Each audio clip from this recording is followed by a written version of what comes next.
Shalom, Horas. Selamat pagi Bapak Ibu, Saudara-saudari yang terkasih. Selamat berjumpa kembali dalam Renungan Pagi Gereja HKBP Denpasar, Resort Bali pada hari ini, yaitu edisi hari Kamis tanggal 18 Januari 2024. Sebelum kita mulai Renungan Pagi, mari kita mengangkat pujian terlebih dahulu.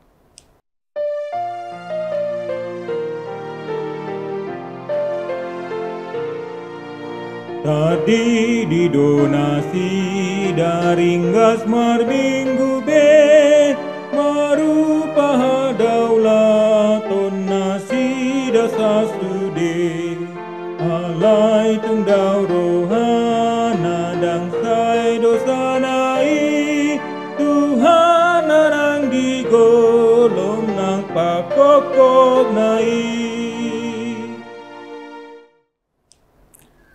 Kita berdoa.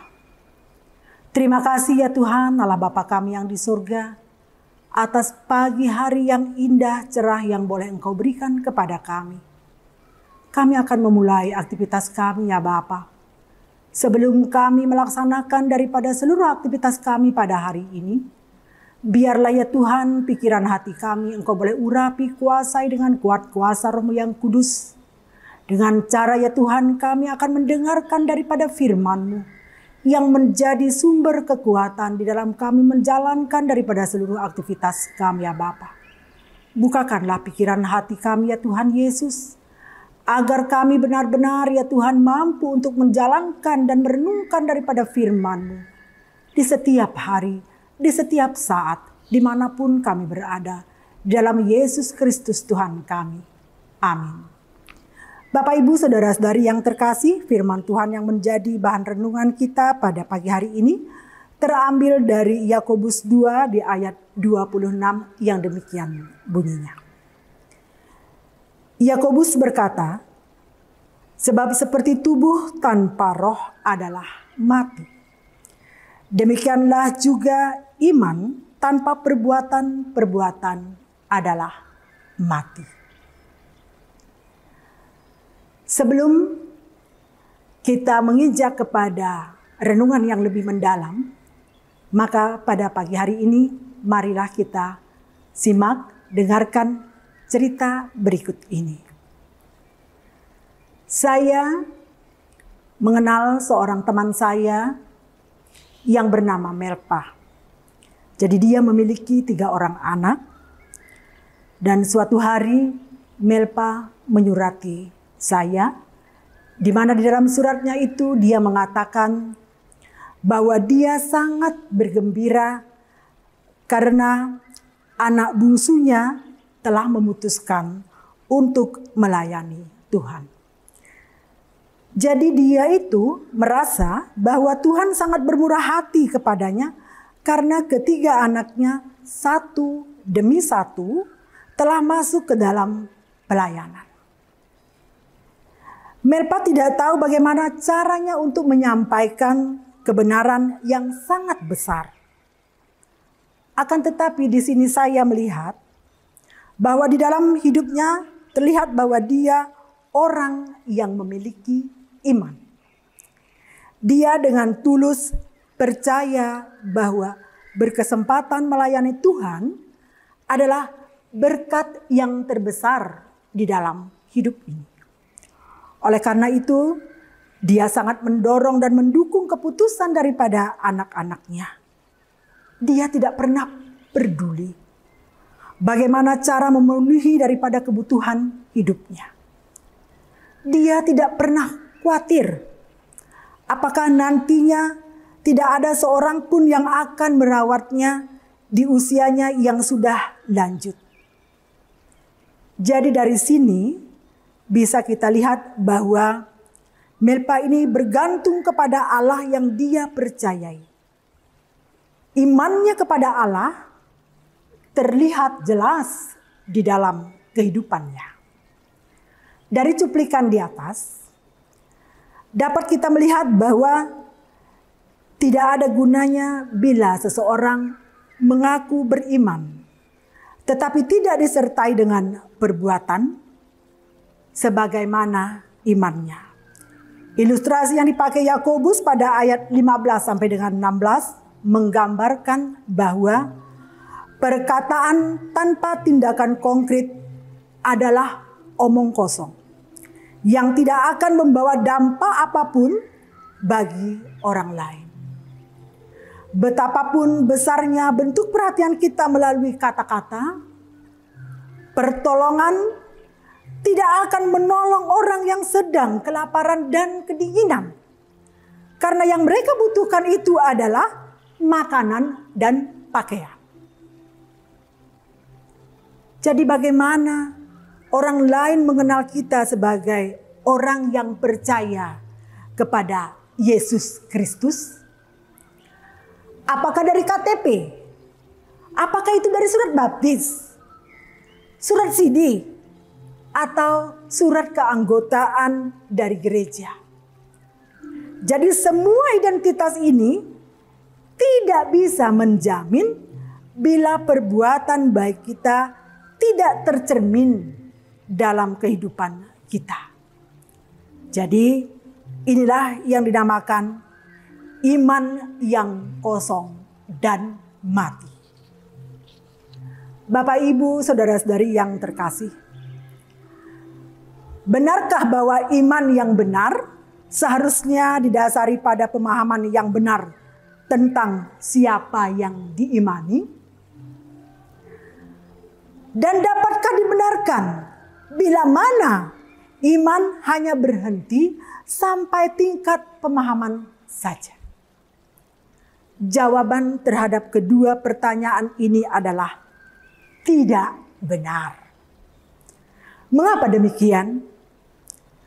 Karena iman yang hanya muncul dari pengakuan tanpa penghayatan dalam kesehari-hariannya tidak akan menyelamatkan.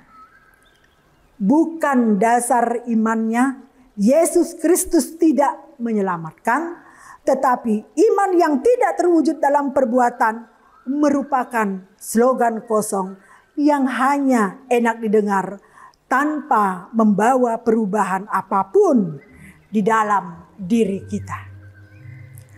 Tak ada bedanya dengan pengakuan setan. Kepercayaan dan pengakuan setan bahwa Allah itu baik. Yesus Kristus adalah anak Allah yang maha tinggi. Tetapi tidak membawa pengaruh apapun baginya. Abraham dibenarkan bukan karena iman yang kosong, namun karena perbuatan yang selaras dengan imannya. Sehingga Allah berkenan kepadanya. Tak ada gunanya bila ia hanya mengaku dan percaya bahwa Allah Maha Kuasa membangkitkan orang mati, tetapi tidak sungguh-sungguh melaksanakan daripada kehendak Allah. Julukan dari Abraham adalah bapa orang beriman dan sahabat Allah, memang sangat tepat disandangnya sebagai orang yang melakukan daripada iman.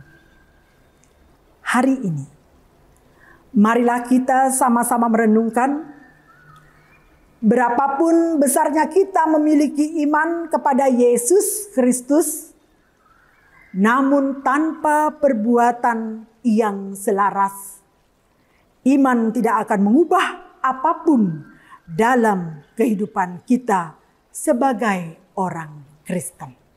Amin. Kita berdoa. Tuhan Allah Bapa kami yang di surga, kami mohon kepada Engkau ya Tuhan, jadikanlah kami orang-orang yang benar-benar beriman, tetapi tidak hanya di mulut kami, tetapi juga di dalam perbuatan kami, dalam perilaku kami ya Bapa. Kami dapat menolong daripada orang-orang yang berkesusahan dengan melakukan tindakan ya Tuhan. Dan kami senantiasa selalu ya Tuhan berjalan seturut dengan kehendak Engkau. tanpa kami pernah meninggalkan daripadamu kemanapun kami melangkah. Syukur dan terima kasih kami ucapkan atas lawatan firman-Mu yang begitu indah kepada kami, yang membangkitkan semangat kami untuk kami melaksanakan daripada aktivitas kami, mengingatkan kepada kami agar setiap aktivitas apapun yang kami lakukan, kami senantiasa selalu membawa daripada nama-Mu di dalam iman, harap, percaya kami, terlebih-lebih di dalam perbuatan kami. Jauhkanlah kami ya Tuhan dari segala bentuk godaan, pencobaan, dan mara bahaya. Jauhkan kami dari sakit penyakit. Jaga dan lindungilah keluarga kami. Dan berkatilah akan seluruh aktivitas kami, pekerjaan kami, keluarga kami, saudara-saudara kami, orang tua kami dimanapun mereka berada. Yang sakit Engkau boleh pulihkan. Yang berpengharapan ya Tuhan, Engkau boleh jawab akan pengharapan mereka. Yang berkesusahan ya Tuhan, Engkau boleh tolong mereka. Karena hanya Engkaulah pertolongan kami. Karena hanya Engkaulah juru selamat kami. Di dalam Yesus Kristus kami berdoa kepada Bapa di surga. Amin. Bapak, Ibu, saudara-saudari yang terkasih, demikianlah renungan pagi pada hari ini. Kami mengucapkan sampai jumpa pada renungan pagi berikutnya, tentunya di dalam edisi yang berbeda. Kami mengucapkan selamat pagi, selamat beraktivitas, Tuhan Yesus memberkati. Shalom, Horas.